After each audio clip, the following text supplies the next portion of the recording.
आपदामपहर्तारं दातारं सर्वसम्पदां लोकाभिरामं श्रीरामं आदिनारायणं विष्णुं ब्रह्माणं च वसिष्ठकं श्रीरामं मारुतिं वन्दे रामदासं च श्रीधरम् अनेन प्रियतां देवो भगवान् जानकीपतिः श्रीरामचन्द्र पूर्वेशानस्माकं कुलदैवतम् श्लोकामत्रा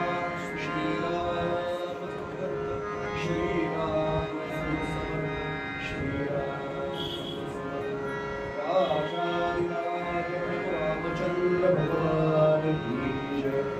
जयांसा जनी जन्म नामार्थ झाला जयांनी सदा वास नामार्थ जयांच्या मुखी सर्वदा नाम कीर्ती नमस्कार ब्रह्मचैतन्य सद्गुरु श्री ब्रह्मचैतन्य महाराज की जय। जय जय रघुवीर समर्थ।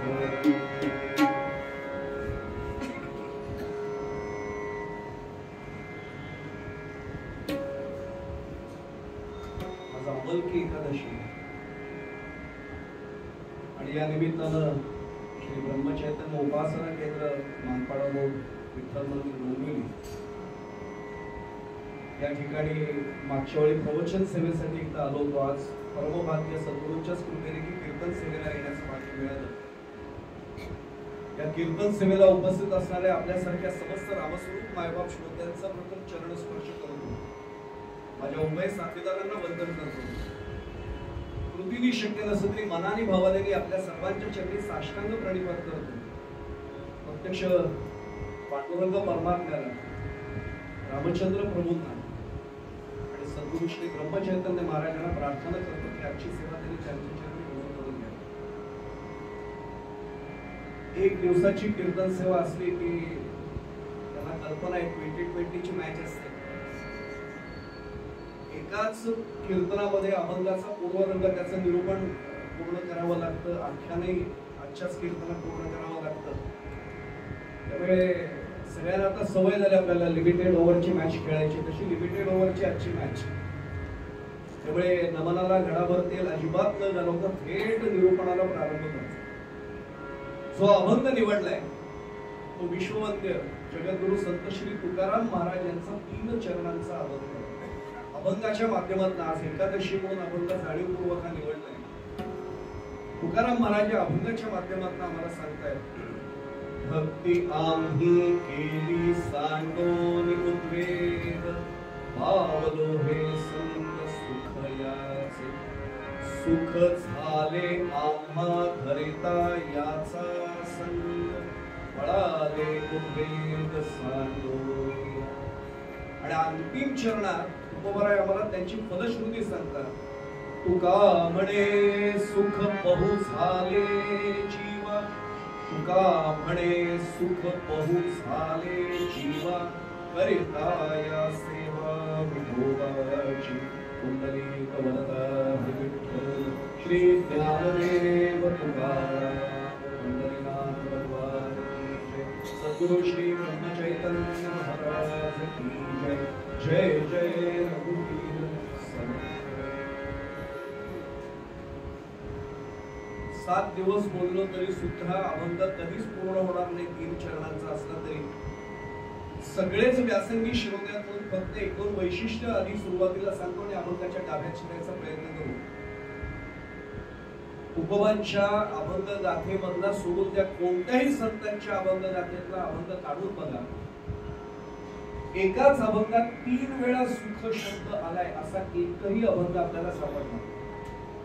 बहुतेक माझ्यासारखे जडजीव तुकोबारायांना त्यावेळी अनेक जण भेटले असले आणि लॉलीपॉप जसं आई हातात घेऊन मुलाला अभ्यास न पडते तसा लॉलीपॉप सुख शब्दाचा घेऊन तुकोबाराय माझ्यासमोर उभे राहिले की अरे बाळा सुख हवंय ना, मी सांगतो तेवढं फक्त मार्ग अनुसर। म्हणून 3 चरणात सुख आले बघा। भक्ती आम्ही केली सांडोनी उद्वेग पावलो हे संत सुख याचे पहिला चरण।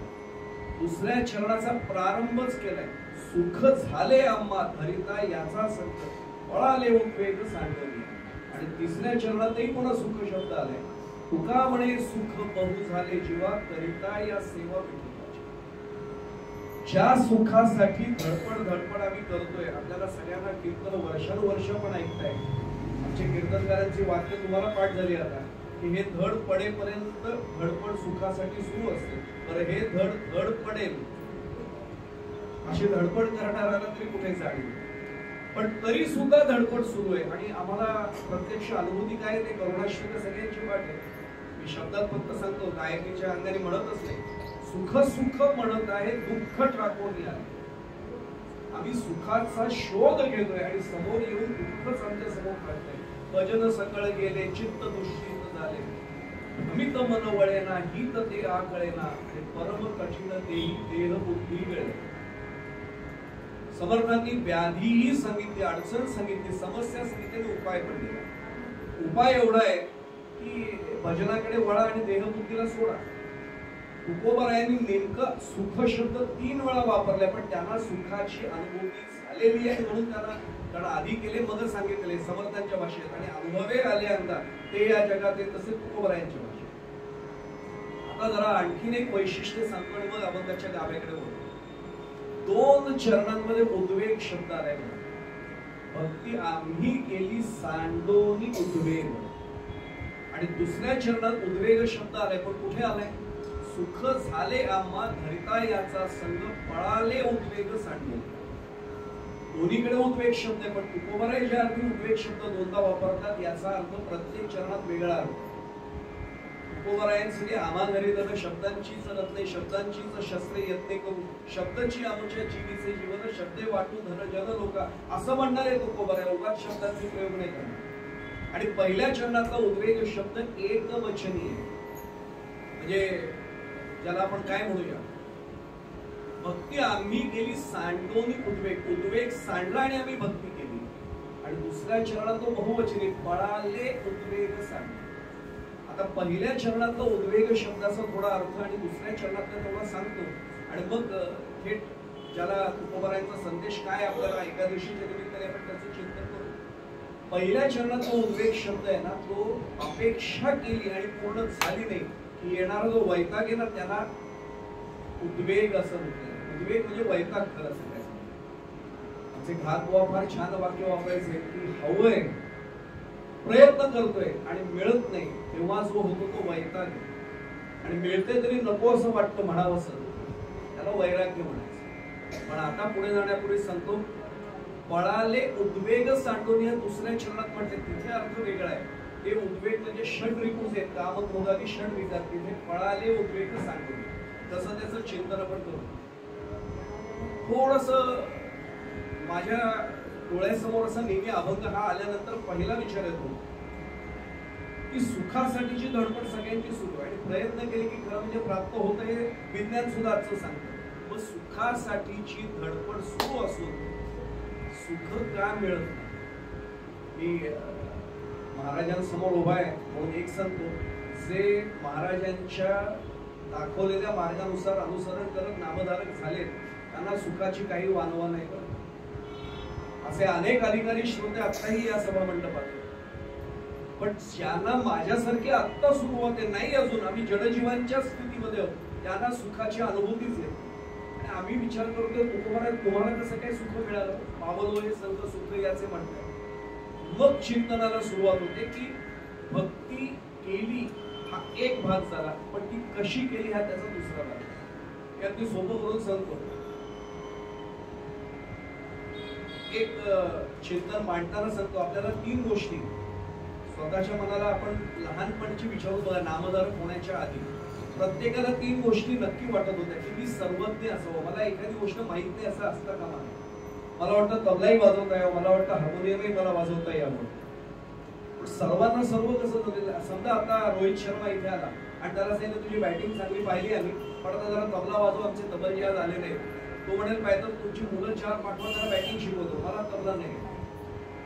मी काय म्हटलं आपल्या सहज लक्षात आलं असेल, एखाद्या प्राथमिक शिक्षकाला सांगितलं इंजिनिअरिंग कॉलेजच्या मुलाला शिकवतो, कदाचित तो प्रयत्न करून शिकवेल, पण मी उच्च शिक्षणाच्या क्षेत्रात 40 वर्ष काढलेत म्हणून सांगतो. प्राध्यापकाला प्राथमिक शिक्षकाचं काम त्या जमेल अशी शाश्वती नाही. 5 मिनिटात वैता गेले आणि मुख्याध्यापकाला सांगेल मुलं नको माझ्या समोर फार दंगा करतात. तो प्राथमिक शिक्षकांना माझं नेहमी वंदन असतं. आणि मी महाविद्यालयातल्या विद्यार्थ्यांना शिकवतो म्हणून एक सांगतो, माझ्या सकट इथे जे कोणी प्राध्यापक असते त्यांनी वाईट वाटून देणं काय ते मलाही लागू आहे. पण मी एकच वाक्य सांगतो, पु ल देशपांडे असं म्हणाले, जगातली सर्वात अवघड गोष्ट जो सोपी करून सांगतो तो प्राथमिक शिक्षक, आणि सर्वात सोपी गोष्ट जो अवघड करून मांडतो तो प्राध्यापक. हे वाक्य माझं नाही बरं का, हे पुलंचं वाक्य आहे. त्यामुळे काही भांडायचं असेल तर त्यांच्याशी भांडण. एक साधा भाग आहे, मी सर्वज्ञ असावं मला वाटतं. दुसरं, मला मृत्यू कधीच येऊ नये. मी पुन्हा सांगतो, मी नामधारकांना सांगत नाहीये. खरे नामधारक आपण जर झालो तर आपल्याला ही कल्पनाही मनाला शिवणार नाही. 365 प्रवचनांचं पारायण झालं आपल्यापैकी अनेकांकडनं. त्यामुळे भाऊसाहेबांचं उदाहरण जे महाराजांनी दिले त्या 365 प्रवचनामध्ये, आपल्याला माहिती आहे की आंब्याचं झाड पडल्यावर भाऊसाहेबांचं झाड पडलं आपण म्हणतो, आणि भाऊसाहेब गेल्यानंतर भाऊसाहेबांचा देह पडला म्हणत नाही, भाऊसाहेब गेले आपण म्हणतो. आम्ही कुठे संभ्रमित आहोत तिथे लक्षात येईल. त्यामुळे मी अमर्त्य असावं, मला कधीच मृत्यू येऊ नये प्रत्येकाला वाटतं. आणि तिसरं, सुख मला मिळावं, आणि ते कसं मिळावं, जगात कोणाला मिळालं नसेल एवढं सर्वात सुख मला मिळावं. आता या 3 अपेक्षा का असतात त्याचं थोडंसं चिंतन आपण करू. मी एक साधा भाग सांगतो, एका आमच्या कीर्तनातला दृष्टांत आहे. ग्रामीण भागामध्ये एक घर होतं, साधारण सकाळची 8, 9:30, 10ची वेळ असेल.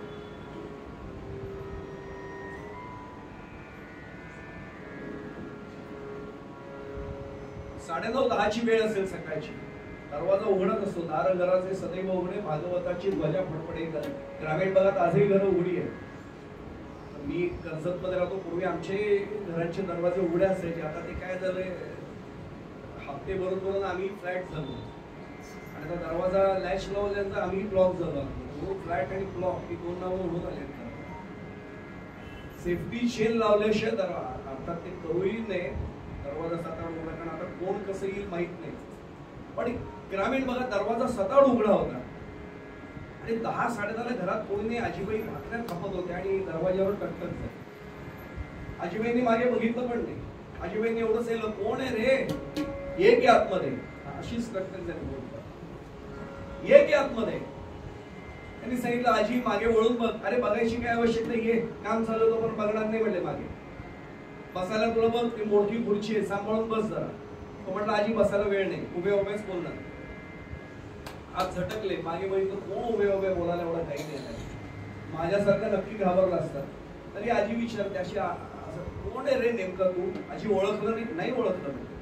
यम आलो, यम हा शब्द ऐकल्यावर तर मी नक्की तसं असतो. आजीबाई होते, अनेक पावसाळे पाहून झाले होते. आजीबाई म्हणले, काय रे बाबा, आज माझ्या घराचा आठवण झाली तुला. आजीबाई, मी कशाला येतो तुला माहितीये, चल माझ्या बरोबर. कुठे यायचं, यम कुठे नेतो तुला माहितीये. म्हणजे आज बाकी मी दूताला पाठवलं नाही, तुझं पुण्य चांगले म्हणून मी स्वतः आलोय, चल माझ्या बरोबर. तरी आजी म्हणते, अरे असं न सांगता यायचं का, नागवंडांनी मला आता मोबाईल दिलाय, मिस कॉल तरी द्यायचा. आजी, मी अनेकदा मिस कॉल देत असतो, लोकांना कळत नाही, तरी मी काय करू. मेडिकल प्रोफेशन मध्ये जे असते त्यांना कळलं मी काय म्हणतो, मिस कॉल देतच असतो. अनेकांना कळलं नाही म्हणते, पण आम्ही मिस कॉल वगैरे देत नाही, कारण मिस कॉल दिला किंवा मेसेज पाठवला तर लोक आधीच जातील मी यायच्या, त्यामुळे मी देत नाही म्हणते. चल लवकर. आजी म्हणते, कामं एवढी पडले, तुझे काका येऊन करणार आहेत का कामं. हा म्हटलं, आजी केवळ तुझं पुण्य चांगले म्हणून मी तुझ्याशी एवढं बोलत बसणार, तो उचलून थेट घेऊन गेलोस, केव्हा होईल पूर्ण. आजी म्हटली, आता हे कसं सांगणार. पुढे जाण्यापूर्वी सांगू, प्रपंच याचा अर्थ पंच विषयांचं प्रकर्षानं सेवन केलं जातो तो प्रपंच. पण मी सोपी व्याख्या सांगतो, ठरवलं तरी बंद होत नाही तो प्रपंच, आणि ठरवलं तरी सुरूच होत नाही तो परमार्थ. आता लक्षात येईल, आजीबाईंनी सांगितलं, प्रपंचातली कामं संपतात का रे, तुला प्रपंचाने मागे म्हणून तुला कळत नाही. आजी, मी असा कोणासाठी थांबत नाही, माझ्याबरोबर लगेच निघायला लागेल. आजी म्हटली, अरे असं नको करू, थोडा तरी वेळ दे. त्यांनी पटकन बघितलं आजीचं अकाउंट, ठीक आहे खूपच पुण्य, आजी तुला म्हणून अकाउंट करतो, उद्या यावेळेला घेऊन दे, काय काम असेल ती 24 तासात पूर्ण करायची. ठीक आहे म्हटलं. आजी म्हटली, ठीक आहे. हा निघाला यम. दृष्टांत कुठल्या गावात विचारू नका, आजीचं नाव विचारू नका, दृष्टांत कीर्तनातला. यमाने एक पाऊल बाहेर टाकलं आणि आजीने थांबवलं. अरे हल्ली वयामुळे ना लक्षात राहत नाही. ते कोळशाचा तुकडा पडला होता. आजीने सांगितलं त्या दरवाजावर लिहून ठेव केव्हा येणार असतं. यमाने लिहून ठेवलं. यम गेला निघून. आजी म्हणजे दिवसभरात तसं सारखं ये जा करताना वाचीन ते डोक्यात बसेल. यम दुसऱ्या दिवशी पुन्हा दरवाजावर टकटक करतोय. आजी विचारते कोण आहे. आजी आता नाटक नको, तुला माहिती आहे आता मी चालूय. अगदी अशीच टकटक परत मी चालूय म्हणजे तुला माहिती होतं. तुला मी सांगितलं होतं मला लक्षात राहते लिहून ठेव. लिहिलं होतं म्हणते. कुठे लिहिलंय. दरवाजावर. आजीने पुन्हा असं केलं. अरे काय झालंय तर वाचता येत नाही लांबून. वाचून लागलो. यम बिचारा भोळा. यम लिहितो स्वतःच लिहिलेलं वाचतोय. आजी मी उद्या येतो. ये ना म्हणते. मग आज कशाला तू काय लिहिलेस. आजी मी उद्या येतो. मग आज कशाला आला. असं लिहिल्याने मृत्यू टळत नाही. पण आम्हाला वाटतं आम्ही अमरच असावं. आम्हाला वाटतं आम्ही सर्वज्ञ असावं. खूप चिंतने करणे एक दिवसाचं मगाशी सांगितल्याप्रमाणे बराबर पुढे जातो. याचं कारण आम्ही ज्यापासून आलोय तो अनादी पण आहे आणि अनंत आहे. तो सर्वज्ञच आहे. कारण जगाचा निर्माताच तो आहे. आणि अर्थातच सुखरूप ऐसे कोण तुझे सांगा माझ्या पांडुरंगासारखे. आता लक्षात आलं असेल तो सुखरूप आहे. त्यामुळे मलाही वाटतं मी सुखरूपच असावं. ही अपेक्षा एवढ्यासाठी की आम्ही त्याचे अंश ममय वंशो जीवलोके एवढंच प्रमाण दिलं की काम झालं. मी आणखीन सोपं करतो. मथुरेचा एवढा पेढा खाल्ल्यावर जेवढी चव लागेल त्याचा एक कण जिभेवर ठेवला तरी ती चव लागते की बघा. ममय वंशो जीवलोके तो जर सच्चिद आनंद आहे माझ्यामध्ये आनंदाचा अभाव कसा असू शकेल. पण मला त्या आनंदाचं विस्मरण झालं म्हणून मी सुखापासून दूर गेलो. म्हणून तुकोबाराय आम्हाला सांगतात मग माझा पुढचा प्रश्न आहे. मी पुन्हा सांगतो मी बराबर आज चाललोय. एका दिवसात सगळं चिंतन मांडायचं म्हणून एकाच पूर्वरंगात आपण त्याला न्याय द्यायचा प्रयत्न सद्गुरु कृपेने करायचा आहे. माझा साधा प्रश्न आहे मग असं असल्यानंतर प्रयत्न तर आमचे आहेत मग आम्हाला सुख का नाही मिळत. तुकोबांना मिळाला आम्हाला देव पक्षपात करतो करो. हे अगदी सोपं वाक्य सांगून जो भेद करतो तो जीव ज्याच्याकडचा भेद संपलेला असतो तो शिव. साधा भाग आहे त्याचा. म्हणून जीवाशिवाची भेट आपण म्हणत असतो. मग संतांना अनुभूती आली आम्हाला का नाही आली. त्याचं कारण सोपं असं आहे की प्रयत्न आणि दिशा दोन्हीही संगतीने गेले त्यांचा समन्वय झाला तरच साध्य ते गाठू शकतो. मी उदाहरण सांगतो. इथून मी बाहेर पडलो. मी विवेकजींना विचारलं विवेकजी मला स्टेशनकडे जायचंय किती वेळ लागेल. ते म्हणले अमुक अमुक मिनिटं लागतील. एवढं साधारण केलं की होईल. आणि मी दिशाच विचारली नाही. आणि समजा स्टेशन मला माहित नाही पण स्टेशन या दिशेला अडचण मी इकडे गेलो तर कदाचित मी स्टेशन मिळेल पण रेल्वे स्टेशनच्या ऐवजी पोलीस स्टेशनला जाईल. मला केवळ प्रयत्न नाही ना उपयोगी मला दिशाही असणं आवश्यक. मी उदाहरण सांगतो की प्रयत्नाला दिशेची जोड मिळाले नाही तर उपयोग नसतो. मी उदाहरण सोपं करून सांगतो. बोलता बोलता आठवले म्हणून तो दृष्टांत आपल्यासमोर ठेवतो. पुन्हा जे प्राध्यापक आहेत त्यांची मी क्षमा मागतो. आपण समज उठलो काही काळजी करू नका. सिद्धांत पक्का होण्यापुरतं दृष्टांत आहे त्यामुळे लगेच लक्षात येईल. मॅनेजमेंट कॉलेज मधला एक प्रोफेसर त्यांच्याकडे अनेक जण ज्याला आपण काय म्हणू अनेक चांगल्या चांगल्या कंपन्यांचे सिनियर मॅनेजर हे व्यवस्थापन शास्त्र शिकून गेले होते. एक दिवशी याच्या डोक्यात प्रश्न आला आपण पगार घेऊन आतापर्यंत बरंच शिकलो. समाजाचं काही आपण ऋण लागतो ना ते देणं फेडण्यासाठी आपण आज कोणातरी आपण जाऊन शिकवले. म्हणून तो नेमका एका गावात आला. आता लहानशा गावामध्ये रिकामपणा प्रकारच नसतो. सगळे जण आपापल्या व्यापात आहे त्याला कोणी रिकामच सापडत. म्हणजे शिकवायचं कोणाला. 12-12:30 होतात आणि तो दमलेला असतो. उन्हात पहिल्यांदाच चालत असतो. कार बाजूला ठेवलेली असेल गावात फिरतोय आणि अचानक घुंगरांचा आवाज आला. त्याला वाटलं रसवंती गृह आहे. एक ग्लास उसाचा रस पिऊया जरा थंड वाटेल बरं होईल. पण तो गेला. थोडी फसगत झाली की रसवंती गृह नव्हतं तिथे बैलाचा तो तेलाचा खाणा होता आणि त्यामुळे तो घुंगरांचा आवाज चालू होता. त्यांनी पाहिलं बैल फिरत होते पण मालक नव्हता. हा म्हटला बस आपलं गिराईक हेच काम सुरू आहे लक्ष ठेवायला नको कोणी.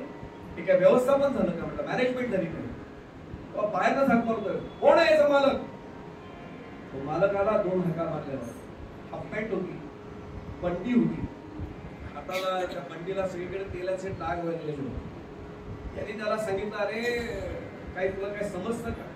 व्यवस्थापन शास्त्र वगैरे काही कळतं का? तो म्हटला दादा हे मला यातलं काही कळत. मालक कोण आहे? मालकाला बोलव. मालक मीच आहे म्हटलं. अरे तुला कळत नाहीये ते बैल तिथे फिरत असले लक्ष नको ठेवायला. तो म्हटलं दादा माझे बैल प्रामाणिक आहेत, ते काम करतात म्हटलं बरोबर. तू आतमध्ये बसलायस, ते बैल ते जागेवर फिरतायत. उद्या जर त्या बैलाला असं वाटलं याला फसवावं मालकाला आणि जागेवर उभारून त्यांनी अशी घुंगरं फिरवत राहिला, हलवत राहिला आणि आवाज आला, तुला वाटेल बैल फिरतायत, फसवणूक आहे तुझी. तो म्हटला दादा रागवू नका, पण माझे बैल अजून कॉलेजमध्ये गेलेले नाही, त्यामुळे ते असं काही शिकून आलेले नाही, ते बरोबर काम करणार आहे. तरी सुद्धा म्हणतात तुला कळत नाही की. आणि मग माझा प्रश्न आता तिथे एवढाच आहे, त्यांनी विचारलं बैल कशा वेगाने फिरतात? तो म्हणला साधारण एका तासाला 2 किलोमीटर अंतर कापतो. तू किती वाजता जोडतो बैलाला? तो म्हटला सकाळी 10ला. सोडतो किती वाजता? तो म्हटला संध्याकाळी 6ला. 6, 2, 8 तास होतात म्हणे. हो. प्राध्यापकच त्याला विचारतो किती किलोमीटर चालतात ते म्हणजे 8 तासात? तो म्हटला साहेब गणित तुमचं पण पक्क आहे, तुम्ही सुशिक्षित आहात. तो म्हटला 16 किलोमीटर. तो म्हटला हसला. तो म्हटला कोणा चुकलात? म्हटलं जिथे झोंपलाय ना तिथेच त्याला सोडलं जातं. फिजिक्स वाले कोण असेल त्यांना लगेच कळेल डिस्टन्स आणि डिस्प्लेसमेंट, अंतर आणि विस्थापन. अंतर कापलं सर त्यांनी तेवढे किलोमीटर, विस्थापन नाही ना. की त्या बैलांचं नाही बोलत आहे, या बैलांचं सांगतोय. गोंदवलेला मी गेलो, अनुग्रह घेतला, भक्ती करायलाही लागलो, नामही घ्यायला लागलो, पण त्याच्याबरोबरची दिशा जर माझी चुकली तिथेच पुन्हा फिरत राहिलो. 21 वर्षानंतर सुद्धा त्याच ठिकाणी मी राहिलो. मी फक्त एकच विचार करायचो महाराजांना काय वाटत असेल. 21 वर्ष याला मी नाम देऊन झाले, काय केलं यांनी 21 वर्षात? तिथे आपल्या लक्षात येईल बरोबर तिथे गोंधळ होतो. म्हणून पळाले उद्वेगक येण्यापूर्वी भक्ती कशी करावी? तर दिशेला म्हणजे प्रयत्नाला दिशेची जोड द्यावी, साधनाला दिशेची जोड द्यावी, नाहीतर अडचण होते. काय होतं नेमकं? पाहिल्या उद्वेग दुःखची केवळ, पाहिल्या उद्वेग दुःखची केवळ, भोगणे केवळ संचिता, भोगणे केवळ संचिताचे, भोगणे केवळ संचिता.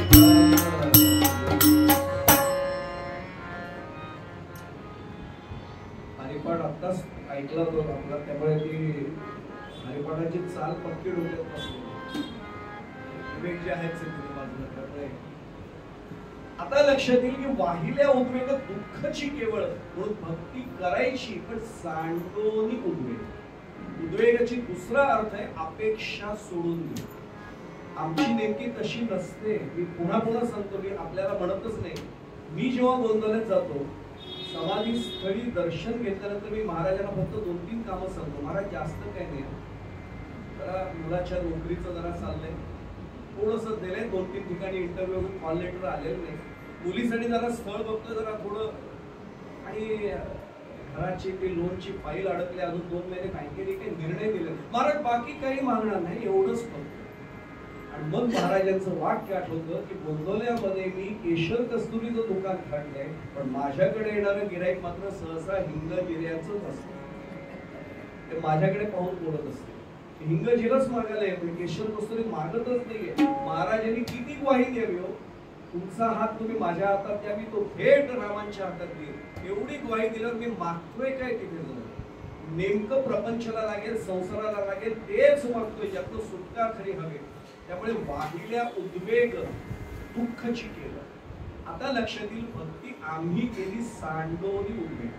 राजा परीक्षितीचं उदाहरण फक्त आठवा, मी जाता जाता वेळ कमी, मी फार थांबू नाही शकत त्याच्यात. एकच मुद्दा सांगतो आपल्याला म्हणजे लक्षात येईल.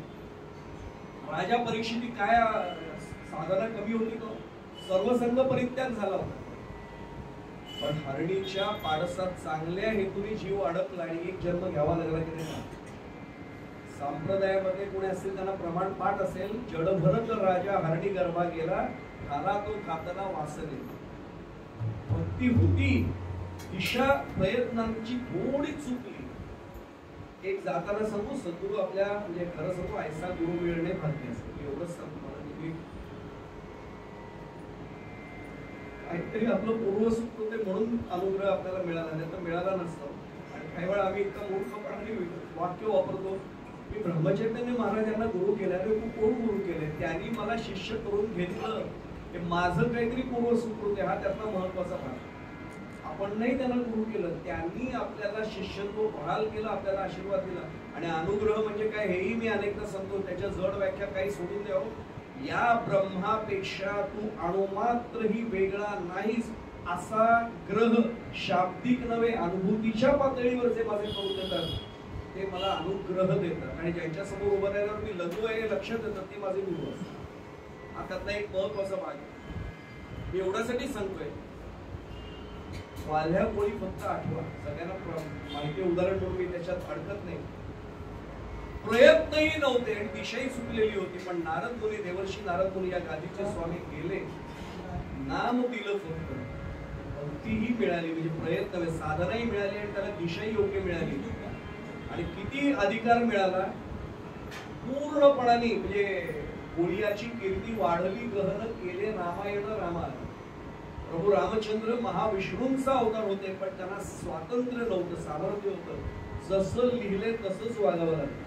आपल्याला सर्वांना प्रमाण माहितीये, येताना निघाले पुष्पक विमानातनं आणि ऋषमुख पर्वत पाहिल्यावर खाली नमस्कार केला. सीतामाईंनी विचारलं, जानकी मातेने विचारलं, खाली का नमस्कार केला? अगं ऋषमुख पर्वत आहे. कोण आहे तिथे? अंजनी देवी, हनुमंतरायांच्या आई. विमान खाली उतरवा म्हणते. आणि खाली उतरल्यानंतर दोघांचा नमस्कार झाला. अंजनी देवीने नमस्कार केला, प्रभूंनी त्यांना नमस्कार केला. ज्यांच्या पोटी 11वावे महारुद्र तुझी उदरी जन्म घेईन जाणं असं म्हटलेलं होतं. नमस्कार केल्यावर प्रभू रामचंद्र उत्साहाने सांगायला लागले, काय अंजनी देवी तुमच्या पोटी सुपुत्र जन्माला आले, त्यांनी असं केलं, त्यांनी कसं केलं. अंजनी देवीने हात जोडले, डोळ्यातलं गळागळ अश्रू झाला. त्यांनी एवढं सांगितलं, प्रभू माझ्या मुलाची जेवढी पितांना लस्सी झाली तेवढी आता पुढे झाली, याच्या पुढे बोलू नका. प्रभू म्हटलं ही निंदा. त्यांनी केलेलं मी कार्य सांगतोय. तिने एकच प्रश्न विचारला, हनुमंत असताना, मारुती तिथे असताना तुम्हाला रावणाशी युद्ध का करावं?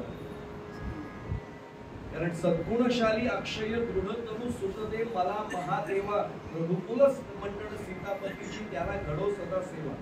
हे मागणं मी मागितलं होतं, तुम्हाला काय युद्ध करायला लागलं? मग तेव्हा ते उत्तर आले की जसं लिहिले तसं वागावं लागलं.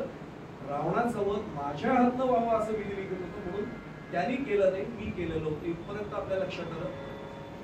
आता लक्षात येईल की सांडोनी उठवे इथपर्यंत कळलं. सुख झाले आम्हा धरिता याचा संग. थोडासा संदर्भ पुन्हा पुन्हा मी तिसऱ्यांदा सांगतोय, अगदी धावत धावत मी पूर्वरंग आठवतोय. आज इलाजच नाही, त्याला एकाच पूर्वरंगात अभंगाला न्याय द्यायचा आहे. मनाचे श्लोक जे 205 आहेत त्यातला 203 क्रमांकाचा श्लोक फक्त काढून पहा. एकीकडे धरिता याचा संघ म्हणतात तुकोबराय, आणि त्यांचे समकालीन असलेले आपले समर्थ राष्ट्रगुरु समर्थ रामदास स्वामी म्हणतायत 203 क्रमांकाच्या श्लोकामध्ये, मना सर्वही संग सोडून द्यावा, अति आदरे सज्जनांचा, जयाचे विसंगे महादुःख भंगे, शनी साधने वीण सन्मार्ग लाभे, जय जय.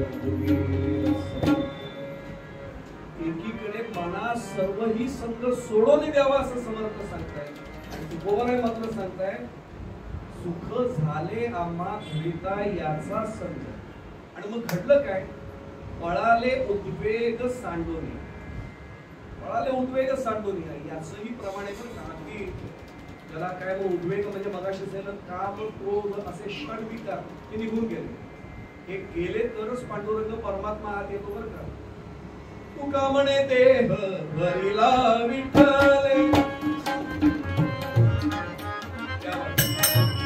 तुका म्हणे देह भरिला विठ्ठले, तुका म्हणे देह भरिला विठ्ठले. तुम्हाकडची उत्तम साथ आहे.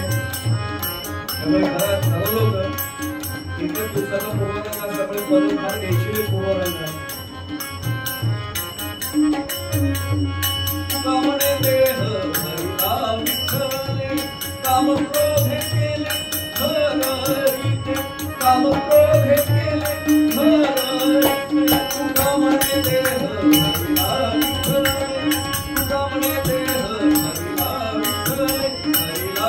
तुका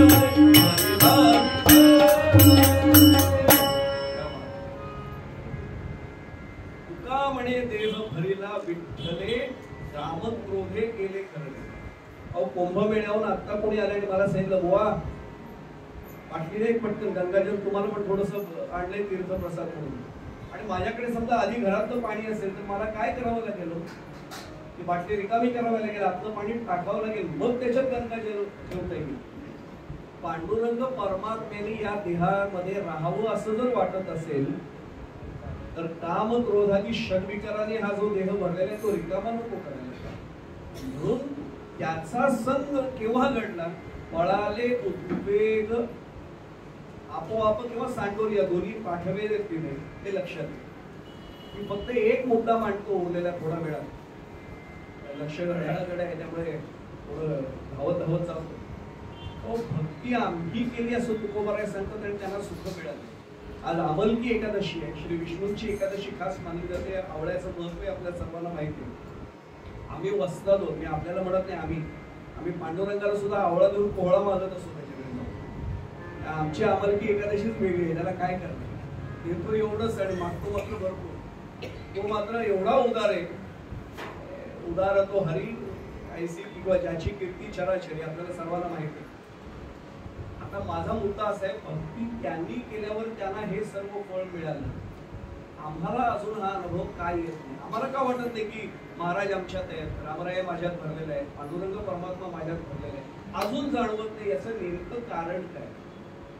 आम्ही तुकोबारायांना शरण गेलो. तुकोबाराय भक्ती आम्ही केली असं तुम्ही म्हणताय, आणि हे भूतकाळात आहे बरं का. भक्ती आम्ही करावी अशी करावी असं नाही म्हटलंय, अनुभव सांगताय. भक्ती आम्ही केली.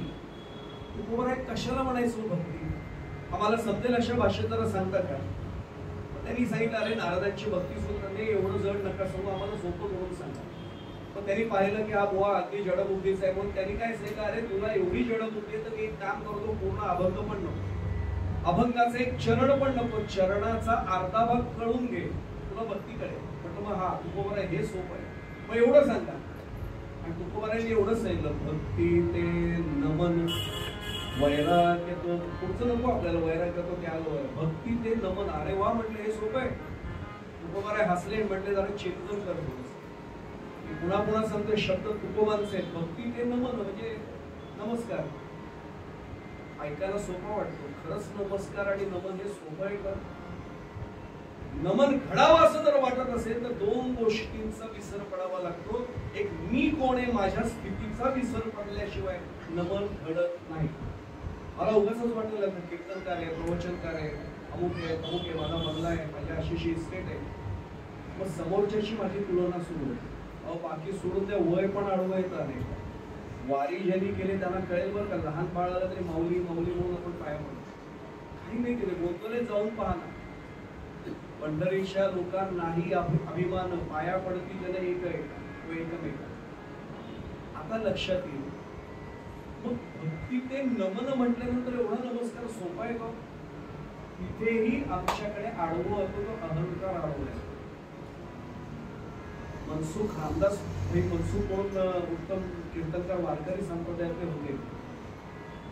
ते पडावर कीर्तन करताना, पडावर म्हणजे आपल्याला वारीच्या काळामध्ये कीर्तन करताना एक उदाहरण द्यायचं.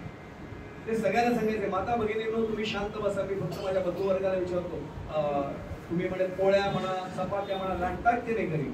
हो म्हणायचे. अरे वा, चांगली क्रांती आहे म्हणे, तुम्हीच लाटा, चांगली गोष्ट आहे. हसायचे सगळे.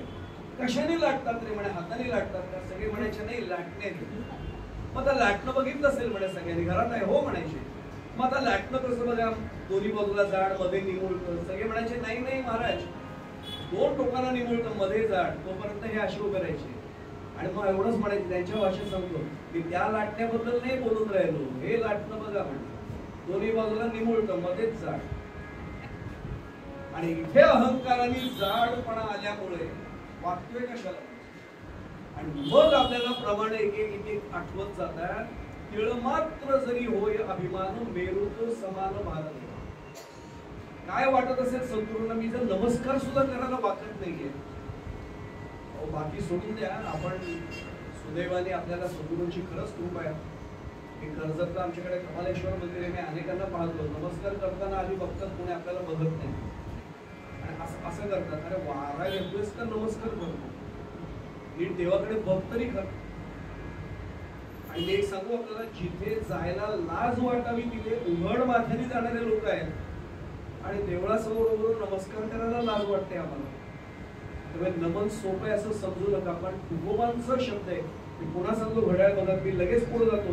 तुकोबा एवढा वरवरचा अर्थ नाही घेणार. भक्ती ते नमन याचा नेमका अर्थ काय सांगू, एवढा फक्त सांगतो आणि आजचा पूर्वरंग आठवता घेतो. गोकुळामधून आमचे भगवान गोपाल कृष्ण बाहेर पडले आणि ते परत नाही गोकुळात आहे. आमचा जीव 3 महिने एखाद्या भाड्याच्या खोलीत राहिलो तरी तिथे अडकलेला असतो. आम्ही आलेल्या पाहुण्यांचा होतो, 3 महिने या खोलीत होतो. अरे तो तू गेला ना बंगल्यामध्ये, कशा काय 3 महिन्याच्या त्या खोलीचं आठवण ठेवतो, पण आम्ही नाही विसरू शकत. भगवान गोपाल कृष्ण निघून गेले गोकुळात आणि गोकुळ विसरले. पण सगळ्या गोपगोपिका अस्वस्थ झाल्या आणि लक्षात असं येतं की त्याच नाही अस्वस्थ झाल्या, भगवान गोपाल कृष्ण तेवढेच अस्वस्थ झाले. उद्धवजींना सांगितलं, मी महाभारत सांगतोय पण हे हल्ली प्रत्येक गोष्टीचा खुलासा करावा लागतो. आता एवढीच फक्त क्लिप कीर्तनकाराची नेमकी व्हायरल होते. अच्छा, त्या काळात उद्धवजींना कसं काय सांगितलं? उद्धवजी म्हणजे भगवंतांनी ज्ञानयोगाचा ज्यांना अधिकार दिला होता ते महाभारतातले उद्धवजी. आणि सांगितलं, उद्धवा तू ज्ञानयोगाचा अधिकारी जाऊन सांग त्या गोपगोपिका अस्वस्थ झाल्या, सांग त्यांना भगवंत सगळीकडे भरलाय. जातो म्हटले. भगवंताने स्वतःचा रथ दिला, महाभारत काढून पहा, वर्णन असे भगवंताच्या रथात बसून उद्धवजी आले. गोपगोपिकांनी रथ लांबून पाहिला, धुळीचे लोट पाहिले आणि त्या लोटांवरनं कळलं रथ भगवंताचा. आम्हाला जवळ आलं तरी कळत नाही आम्ही कुठल्या जवळ आलं. लोटांवरनं धुळीच्या काय भगवंत बसला असेल तना मनामध्ये, कामधामत टाकली आणि धावत सुटली. धुळीचे लोट खाली बसला. लक्षात आलं रथ भगवंताचा आहे पण आज भगवंत एक उद्धवजी आहे. पण यथासांग पाद्यपूजा केली, औक्षण केला, आसन केलं बसायला आणि एवढंच विचारलं, उद्धवजी भगवंत कुठे? तेच सांगायला आलं. तेच सांगायला येताना त्याला का नाही घेऊन आला? ते तेच सांगायला आलं. भगवंत सगळीकडे, चराचर सृष्टी त्यांनी व्यापलेली आहे. तुमच्यात तेच आहे, माझ्यात तेच आहे. त्या धुळीच्या लोटांमध्ये, धुळीच्या कणांमध्ये ते राहून सांगितलं, हे डोंबिवली कर्जत तिथे जाऊन सांगा, गोकुळात नाही सांगायचं. आम्हाला तुमच्या सारखाच देव पाहिजे. त्यांनी काय उत्तर दिलं असेल? ज्ञानयोगाचे अधिकारी होते ते तो म्हटले, तुम्हाला भगवंताचा भाव आहे ना, ते तो डोळे मिटा, मिटले. मनात त्याचं फक्त ध्यान करा, बघा तो समोर उभा राहतो. आता गोपिका रडल्या. उद्धवजी म्हणले, आता काय रडत आहे? की तुम्हाला उपाय दिला ना, भगवंत हवाय ना, डोळ्यात मिटा आणि मनामध्ये त्याचं ध्यान करा. गोपिका ओक्सामोक्षी रडल्या असं वर्णन आहे. त्यांनी सांगितलं, तो एकटा कुठे गेलाय? आमचं मनही तोच सोडून गेलाय. म्हणून त्याला अनेक नावांमध्ये चित्त सोड नाव आहे. आमचं मनही तो सोडून गेलं. आता कुठल्या मनात त्याचं? आता लक्षात येईल, न मन म्हणजे भक्ती. भक्ती ते नमन म्हणजे नमस्कार आणि भक्ती ते न मन म्हणजे मनरहित होऊन भक्ती करणं याला म्हणायचंय. ते पुढे जाण्यापूर्वी पूर्वरंग थांबवताना एकच सांगतो, महाराजांचं वाक्य आहे. महाराजांना एका साधकाने वाणी अवतारात नाही देहावतारात असताना प्रश्न विचारला, महाराज तुम्ही दिलेलं नाम इतकं गोड आहे, मलाही ते घ्यावंसं वाटतं, पण काय करू? विचार एवढे मनामध्ये येतात ना, आणि सुरुवातीला असते ना ही अवस्था, मनात नामापेक्षा विचारच जास्त येतात. महाराज होते, महाराजांनी काय उत्तर दिलं असेल? ते म्हणले, एकच सांगतो बघा, विचार मनात येतात त्यांचा विचार करू, ते आपोआप जाते. कारण दुर्लक्ष केलं, समजा मी यांच्याकडे गेलो, पहिल्या दिवशी मला चहा पासेल, दुसऱ्या दिवशी पासते, 8 दिवसांनी माझ्याकडे आल्याचं पण दुर्लक्ष करते. माझ्या लक्षात येईल की मी यांना नकोय, आपोआप मी ह्यांच्याकडे जाणं बंद करेन. विचारांकडे मी लक्ष दिलं की विचार मनात राहणार. न मन याचा अर्थ मनरहित व्हायचं, मग त्यांच्याशिवाय काहीच घडत नाही. ही भक्ती केली की मग तुकोबांचा जो अनुभव आहे तो आम्हालाही खऱ्या अर्थाने अनुभवता येतो. आख्यान थोडं मोठं आहे त्यामुळे पूर्वरंग नायला जरी मी इथेच मनावर सगळं नियंत्रण ठेवून ताब्यात घेतो आणि मूळ पदामध्ये मूळ अभंगामध्ये